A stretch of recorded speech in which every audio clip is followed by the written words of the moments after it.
Hello, kamusta sa mga pogi kong disciples? Yan, sagot. Yan.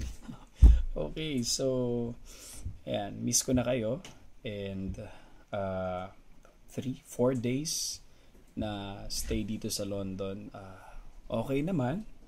So our church is doing good dito. Although meron lang may mga syempre hindi pa rin magpapapigil si Satan na talagang i-attack yung magandang movement na ginagawa ng Lord dito sa church natin sa London. And some of the attacks talaga is sa mga primary leaders natin dito. But I believe, 'di ba nga, sabi sa word ni God that nothing can separate us from His love. So I believe they already experience God and His love. So talagang ma-overcome din ng mga nandirito sa London. Okay? So sana nag-e-enjoy kayo at talagang you are really working hard dun sa mga commitments na binitawan ninyo. I believe you will be challenged. You will be challenged along the way kasi hindi naman papayag yung enemy na magawa mo lang kagad yung commitment mo ng ganun kadali. So don't get disappointed kapag nami-miss mo yung plano mo na yung sinabi mo na ay every Saturday magmo-morning watch na ako but you missed it. Huwag kang mawala ng loob. Just keep pursuing and doing it kasi ang mahalaga naman is that we are overcoming and we are learning from every tests na pinagdadaanan natin. So keep it up, guys. I trust you that you can really do great. Naniniwala din ako na may reason si Lord kung bakit kailangan natin magkalayo for a while because God is teaching me and teaching you also to really be connected to Him. Yes, I'm just here. I'm a chat away. Hindi pa kasi gumagana yung roaming ko eh. Sa ngayon, hopefully, maging okay na. But, you can always contact me through chat and Viber. So, salamat nga pala dun sa mga constant na nakikipag-usap. And I appreciate especially yung tumatawag pa just to connect. So, I enjoy journeying with you guys. And ayun, sa iba, medyo limited lang talaga dahil alam ko naman na hindi naman ganun rin kadali ang access sa internet dyan. Okay? So, I believe may mga testings kayong pagdadaanan pa. Pero just keep being connected and holding on to the Word of God. Siguro ito yung pinaka-test natin, no? Na the past few months that we are together, talagang we dig deeper doon sa we keep emphasizing about your devotions. Many are still struggling, 'di ba? But as all of us do, 'di ba? Kahit naman ako many times I struggle, 'di ba? And most of you then you also have your own struggle. Lahat tayo nagkakamali eh. Pero ang importante is that we get back and we stay connected doon sa Lord. 'Di ba? As John 15 says nga, dito kasi natin malalaman if we are really connected to the true vine. And the true vine is Jesus. So, sabi ko nga, dun, kung nabasa ninyo yung mga Devo share na binibigay ko, na sinend ko this past 2 days, kasi I rarely send yung complete devotion because some messages ng Lord sa akin is too personal for everyone to read it. But this time, the Lord has impressed on me na i-share kahit papano yung dalawang devotion na yun. So, if you read it, talagang yung heart ng Lord para sa atin, pinakita niya on how we should be connected to Him eh. 'Di ba? It's not about you being connected to me, but it's about you really being connected to Jesus. So, Sabi nga rin, if we are really connected to the true vine, 'di ba? We will bear fruit. 'Di ba? Sabi, if you remain in me and my words remain in you, ask whatever you wish and it will be given you. So, ibig sabihin pala, kapag connected talaga tayo kay Lord, sa true vine, 'di ba? Whatever you ask pala in prayer will be given unto you. 'Di ba? And 'di ba? You did not choose him, but he chose you to bear fruits that will last. So ngayon, if you are really connected to the true vine, if you are really connected to Jesus, makikita mo yung fruits eh. 'Di ba? When we talk about fruits, it is about the fruit of your character.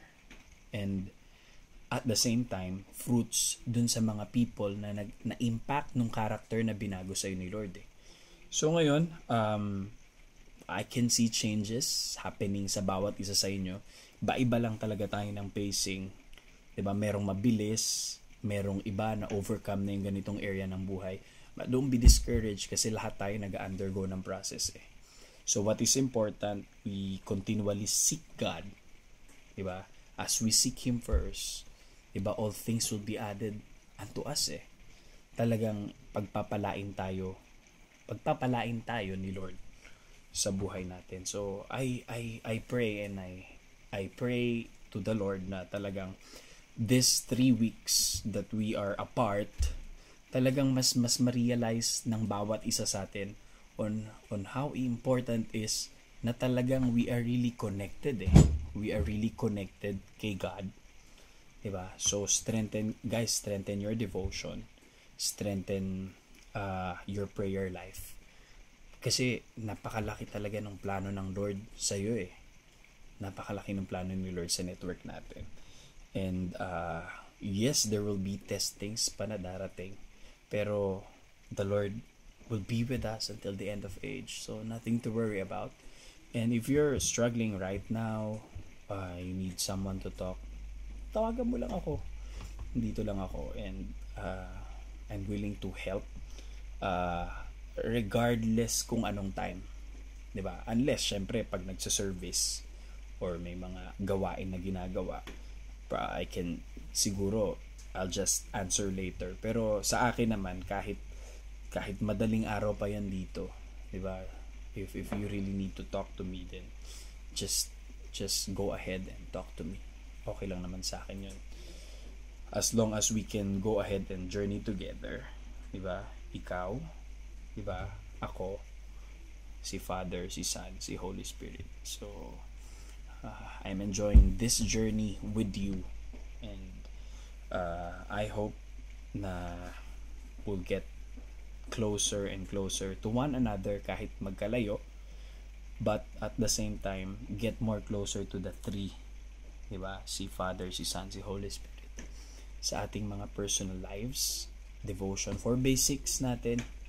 Ayun. So I hope that you are learning from what I'm sharing to you right now, and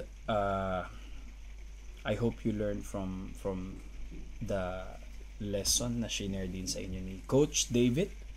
So next week I'm thinking of having Coach Mike Raco take charge sa network natin. So just keep it up. Ganito muna yung setup natin every Sunday 4:30 PM. So the 12 plus sama natin yung life group natin ng Sunday, and sama na rin natin si Lyndon, si M. Ayun. So ano pa ba?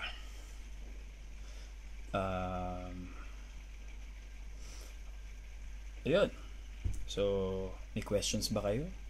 Pag may questions kayo, hindi ko rin masasagot kasi recorded lang tong video eh. Pero chat, Viber, Facebook, Twitter, ano pa bang available dyan? So any means of communication, we can let's exhaust it para hindi ito magamit ng enemy na hadlang, para talagang makapag-discipleship tayo ng todo-todo. Okay ba? Okay ba? Yun. So keep it up. Support nyo si Al pag merong mga instructions coming from the primary. Sige, support nyo lang siya. Ayan. Be one team. Anything na magkakos ng division does not come from God, ha. So, it came from the enemy trying to destroy the unity of the network. So, don't think of such things. Okay? Just help one another, love one another, and I believe our network will be a better network. And we will attract more multitudes. Keep inviting people. Workout life group leaders, i-work out ninyo yung mga magi-encounter para sa 28th and 29th.